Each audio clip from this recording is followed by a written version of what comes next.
Hello students, this is Avinash Sharma from Classic English. We are going to learn about basics of English language and definitions of parts of speech. So आइए सीखते हैं। देखिए दोस्तों, English क्या है? English जो है एक लैंग्वेज है। इंग्लिश एक लैंग्वेज है, भाषा है। और भाषा जो है वो कहाँ से आती है? भाषा आती है साउंड से। अगर मैं कोई भी शब्द बोल रहा हूँ तो वो कहलाएगी लैंग्वेज। कोई भी साउंड जो है उसको दो कैटेगरी में डिवाइड किया गया है। उसकी कैटेगरी मीनिंगफुल भी हो सकती है एंड मीनिंगलेस भी हो सकती है। अगर साउंड की मीनिंगफुल कैटेगरी की बात करें तो हमारे सामने आते हैं 26 लेटर्स। ये जो 26 लेटर्स हैं, अगर इनको हम एक साथ कहें तो एक टर्म आती है अल्फ़ाबेट। बोल के देखिए, अल्फ़ाबेट। अल्फ़ाबेट जो है 26 लेटर्स होते हैं और इन 26 लेटर्स को हम लेटर्स एक प्रकार से सिंबल्स हैं। ये सिंबल्स जो है वो साउंड को रिप्रेजेंट करते हैं। तो ऐसे सिंबल्स जो साउंड को रिप्रेजेंट करने का काम करते हैं उनको बोलते हैं लेटर्स। अगर हम लेटर्स को दो कैटेगरी में डिवाइड करें तो हमारे सामने फर्स्ट कैटेगरी होती है वावल्स। वावल्स की बात करें तो वावल्स संख्या में 5 होते हैं, जैसा कि आप जानते हैं A, E, very good, I, O, U. A, E, I, O, U ये आपके वावल्स होते हैं। एंड रिमेनिंग 21 लेटर्स जो है उनको हम कहते हैं कंसोनेंट्स। कंसोनेंट्स जो हैं B, C, D and remaining. हम लेटर्स को दो कैटेगरी में डिवाइड करते हैं, वावल्स एंड कंसोनेंट्स। दोस्तों, अगर मैं वावल्स एंड कंसोनेंट्स को कंबाइन करता हूँ तो हमारे सामने एक टर्म आती है, वो टर्म है वर्ड। तो लेटर्स जो कि वॉवल्स एंड कॉन्सोनेंट्स हैं, इनको एक साथ जोड़ें तो सामने टर्म बनती है वर्ड। वर्ड जो है एक मीनिंगफुल यूनिट होती है। वर्ड एक मीनिंगफुल यूनिट होती है लेटर्स की। A meaningful unit of letters known as word. Letters की एक मीनिंगफुल यूनिट जो है वो वर्ड कहलाती है। तो देखिए, मैंने एक वर्ड लिखा PEN। ये एक लेटर्स की यूनिट है। इसमें 3 लेटर्स यूज़ किए गए हैं। ये जो यूनिट है इसका मीनिंगफुल सेंस निकलता है pen, a object used for writing. But अगर मैं इनको लेटर्स को दाएं बाएं करके लिखता हूँ ENP, तो देखिए इसका कोई सेंस नहीं निकल रहा है इस यूनिट का, तो ये आपका वर्ड नहीं कहलाएगा। तो वर्ड वह है जो ऐसी यूनिट, लेटर्स की ऐसी यूनिट जो मीनिंगफुल सेंस दे, वर्ड कहलाता है।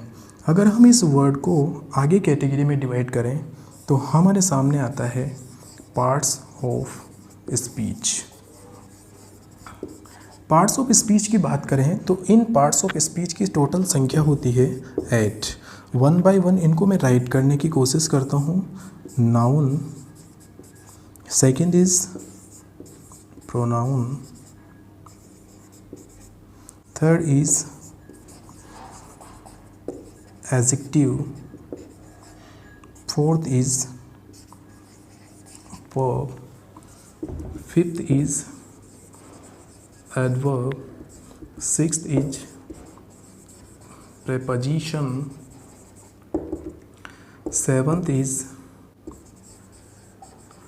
conjunction,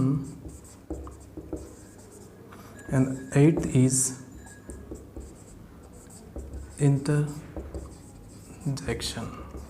पार्ट्स ऑफ स्पीच को 8 कैटेगरीज में डिवाइड किया गया है। Noun, pronoun, adjective, verb, adverb, preposition, conjunction, interjection।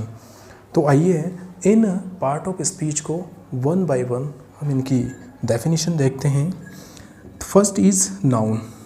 Noun जो है एक नेमिंग वर्ड होता है, नाउन एक नेमिंग वर्ड होता है।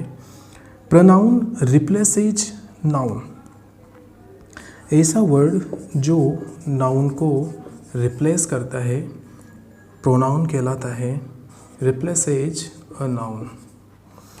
एडजेक्टिव, एडजेक्टिव वो वर्ड होता है जो नाउन को क्वालिफाइज करता है, क्वालिफाइज अ नाउन।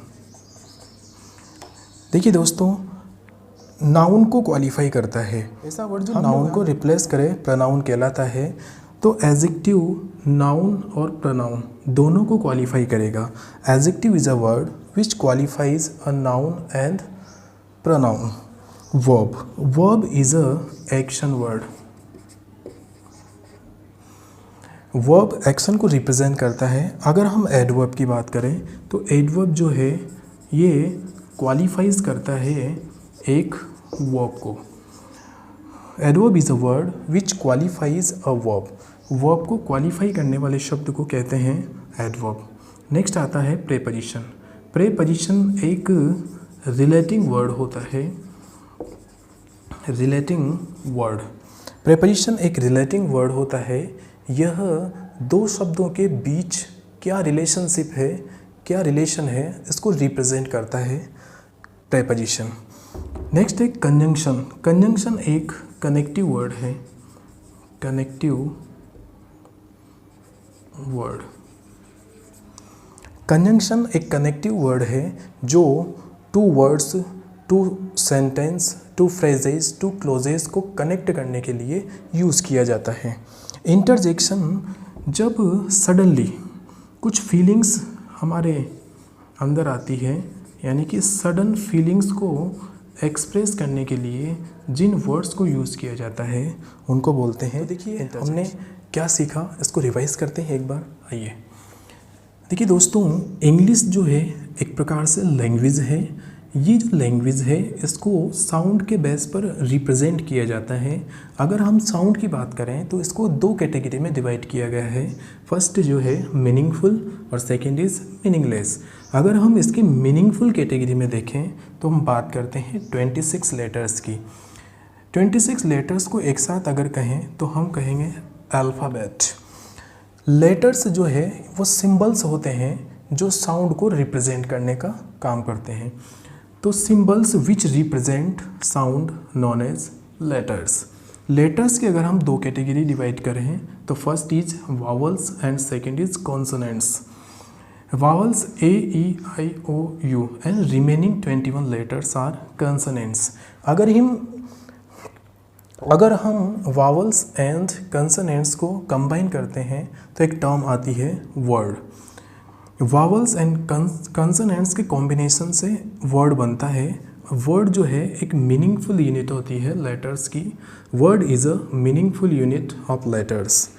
वर्ड की हम बात करें तो हमने यहाँ पर लिखा PEN जो कि एक मीनिंगफुल यूनिट है लेटर्स की, तो this is known as word. ENP, this is meaningless and not a meaningful unit, so this is not a word. Word को हम आगे कैटेगरी में डिवाइड करते हैं तो पार्ट्स ऑफ स्पीच जिनकी संख्या 8 होती है। Noun, pronoun, adjective, verb, adverb, preposition, conjunction, interjection. Noun की अगर हम बात करते हैं तो नाउन एक नेमिंग वर्ड होता है और प्रोनाउन नाउन को रिप्लेस करने के लिए यूज़ किया जाता है। एडजेक्टिव वो वर्ड होता है जो नाउन और प्रोनाउन को क्वालिफाई करता है। वर्ब एक एक्शन वर्ड है।